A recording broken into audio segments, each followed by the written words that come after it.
Peggy Ann Garner appeared to be on the brink of greatness after winning an Oscar at the age of 13.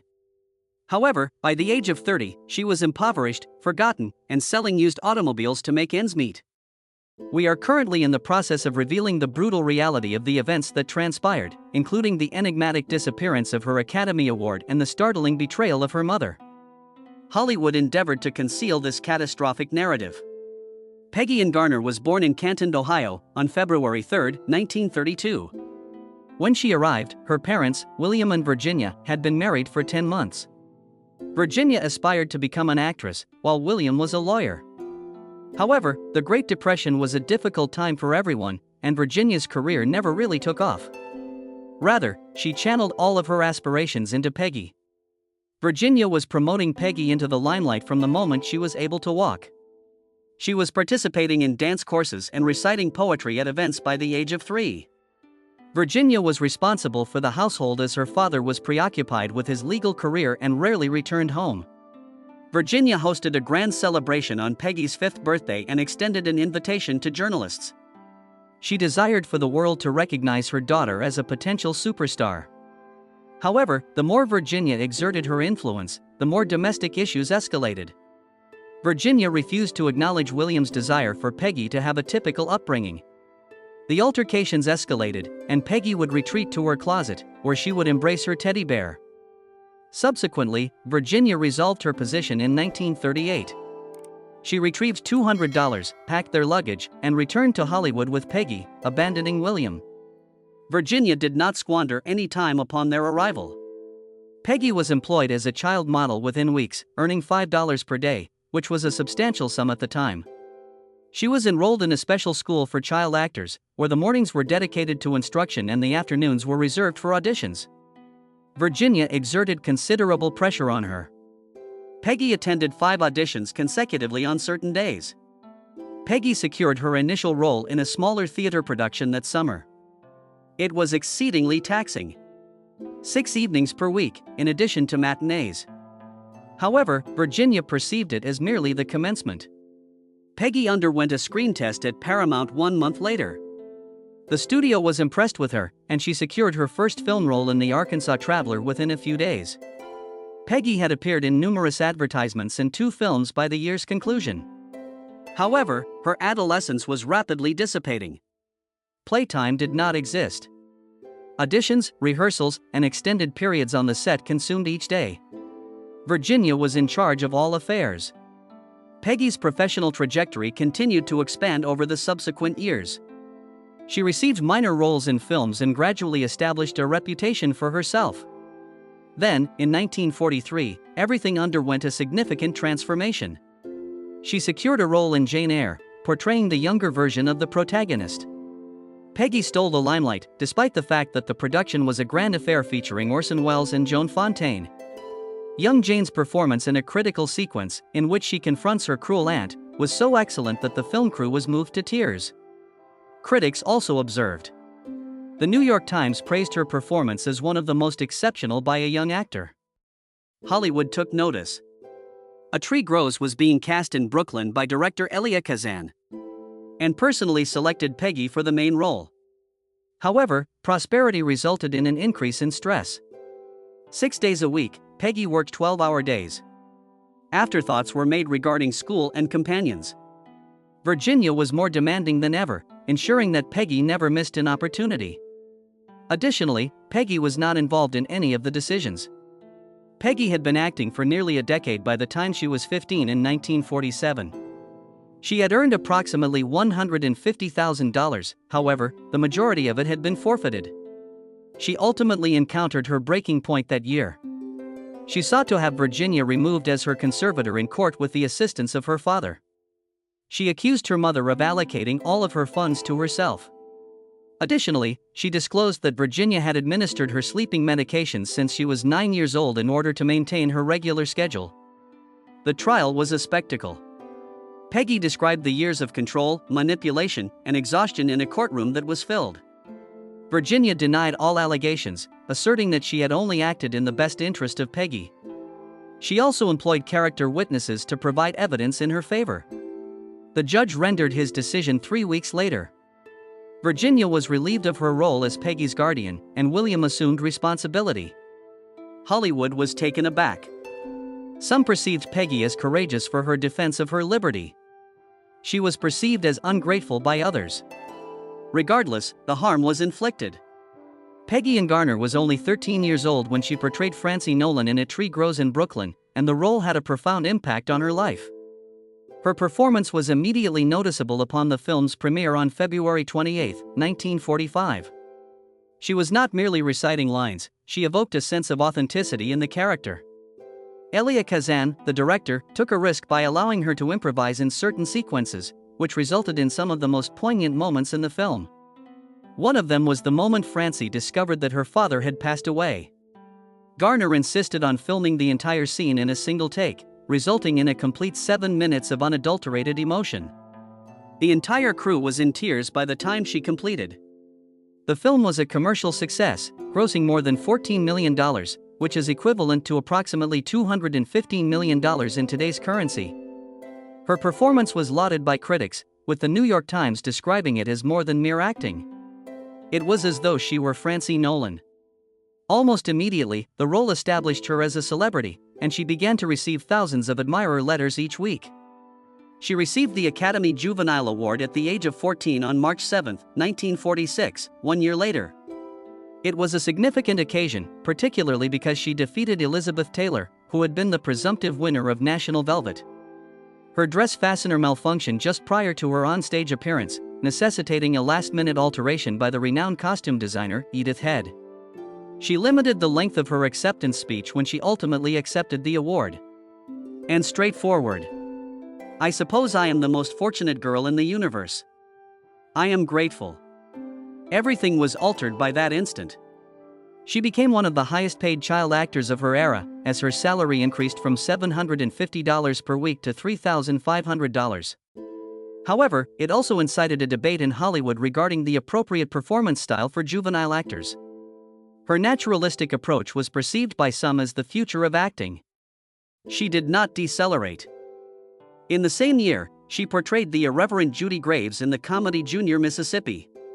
The film was a resounding success, generating $3.7 million, which is equivalent to approximately $57 million in today's currency, during its 12-week run at the renowned Roxy Theater in New York.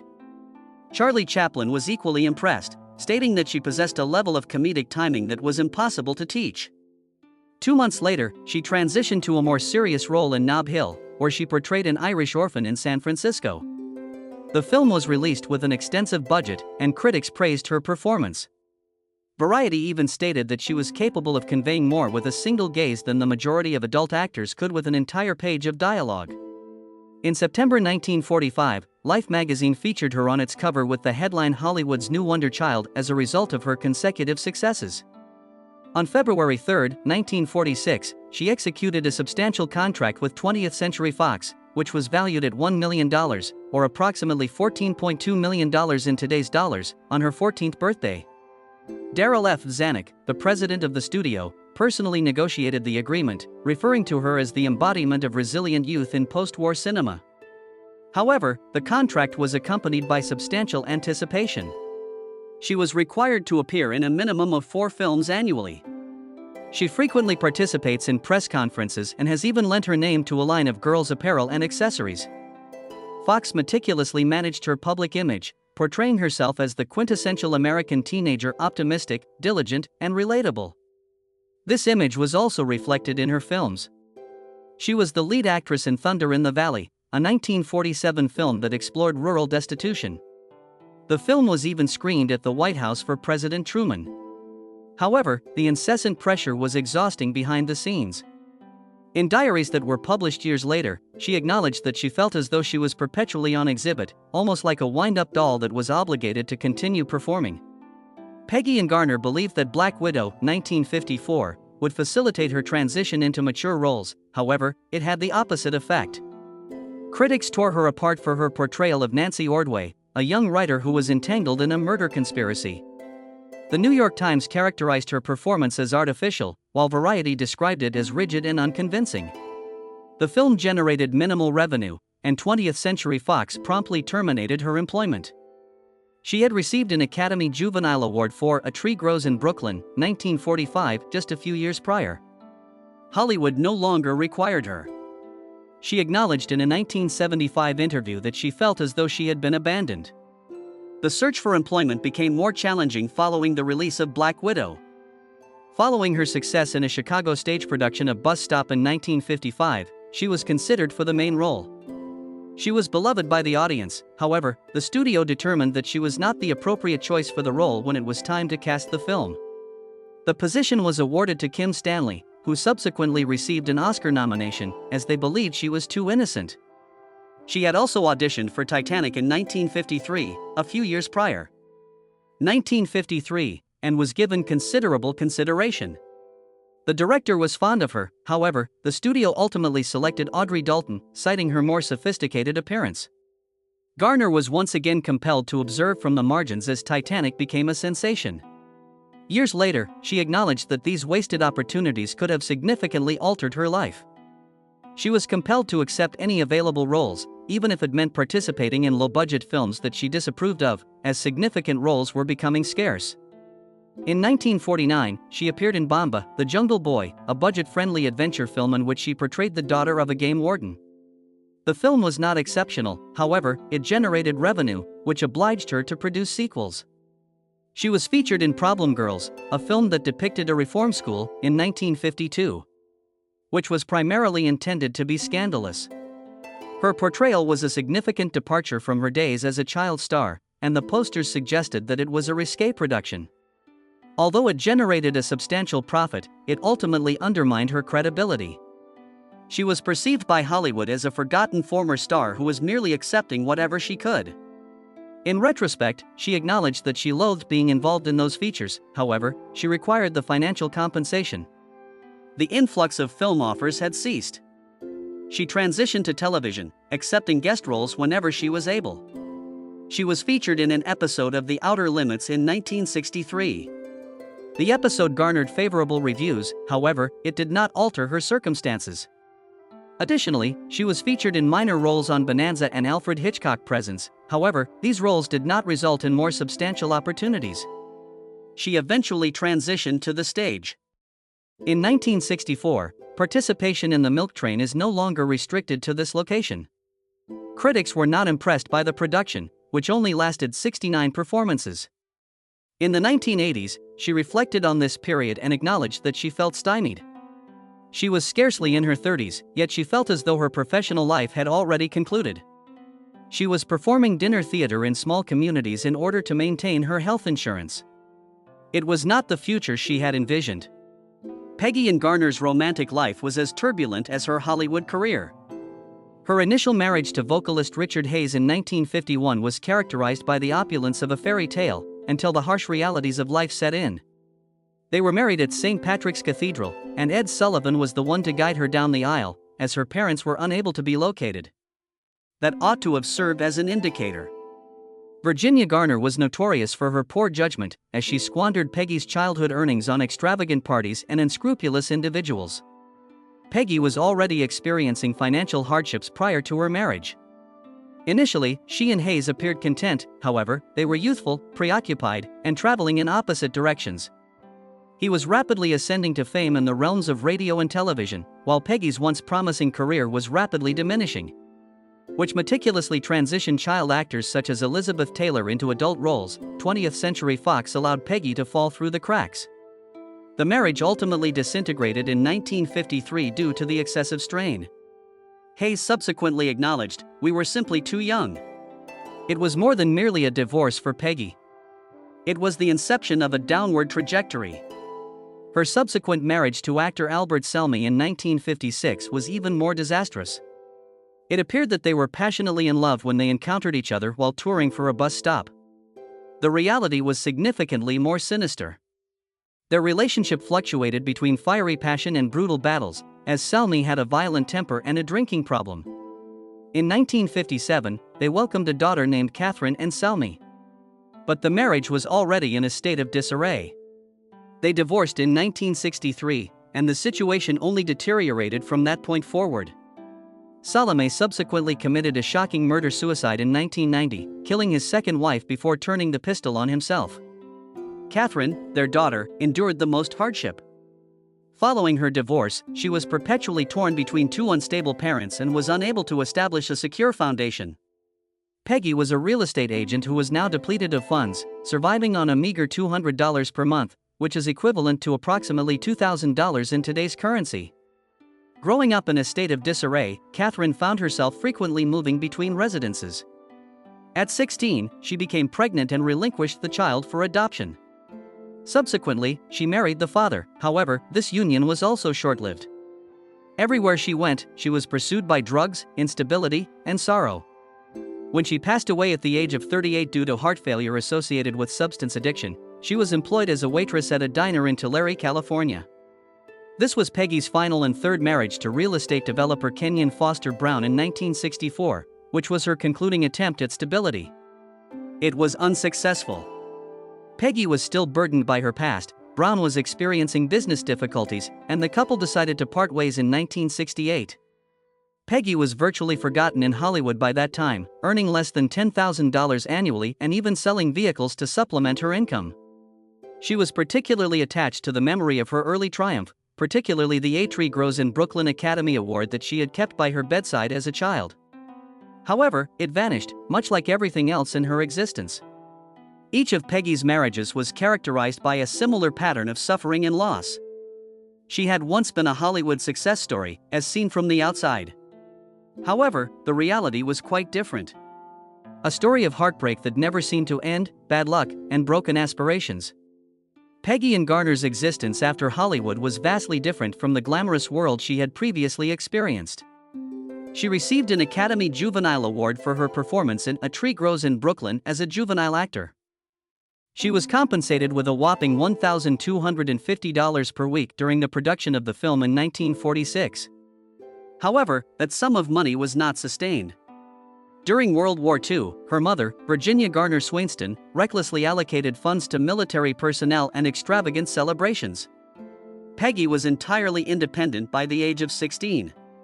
She was estranged from her mother, who was frequently prosecuted for check fraud, and she had no financial resources or support. She had to devise a means of subsistence as her acting career was diminishing. She pursued a career in real estate in New York during the 1960s, anticipating that her reputation would serve as an asset in luring clients. However, the commissions were insufficient to sustain one's livelihood. In the 1970s, she implemented an additional drastic measure. She initiated her career in fleet car sales. The occupation of administering auto dealerships is entirely male-dominated. Although it was a far departure from Hollywood, she fulfilled her obligations. Those who collaborated with her observed that she rarely discussed her time as a movie icon. She concentrated on surviving, rather than dwelling on the past. Despite her advanced age, she continued to pursue any minor acting opportunities that presented themselves. Appearing in low-budget television roles such as The Cat in 1977. She continued to work intermittently until 1984, when she was diagnosed with terminal pancreatic cancer. One of the most peculiar mysteries of her life transpired subsequent to her passing. Her miniature Oscar, the Academy Award she had received as a toddler, vanished. It was given to her by Bob Hope on March 7, 1946, however, its fate was unknown after her death. She was not the sole individual to experience this. Over the years, the Oscars of other child icons, such as Judy Garland and Margaret O'Brien, were also stolen or lost. However, Peggy's replacement never materialized, whereas Garland's was eventually replaced. There is no official record of her selling it privately in the 1970s when she was financially ailing, but some individuals believe that she did. The disappearance of this juvenile Oscar is all the more significant, as similar awards are valued at between $200,000 and $500,000. It was as though her most significant accomplishment had been obliterated, much like her professional trajectory. R.D. Jacobson was the sole individual who provided her with stability during all of the challenges. He served as an associate director at Fox and contributed to 2 of her films. Junior Miss in 1945 and Thunder in the Valley in 1947. She relocated to his residence in Los Angeles during her 40s, when she was confronted with bankruptcy and health complications. Although it was not romantic, Their relationship was profoundly personal. He offered her emotional support and a place to reside when she had no one else. This was markedly different from her 3 previous marriages, each of which resulted in failure. She married singer Richard Hayes in 1951, however, their union was brief, lasting only until 1953. She married actor Albert Selmy in 1956, however, they divorced in 1963. The final marriage she entered into was with Kenyon Foster Brown in 1964, however, it was also terminated by 1968. Despite all of this, Artie Jacobson was the sole individual who decided to remain. Catherine and Selmy, Peggy's daughter, briefly resided with them during the 1970s.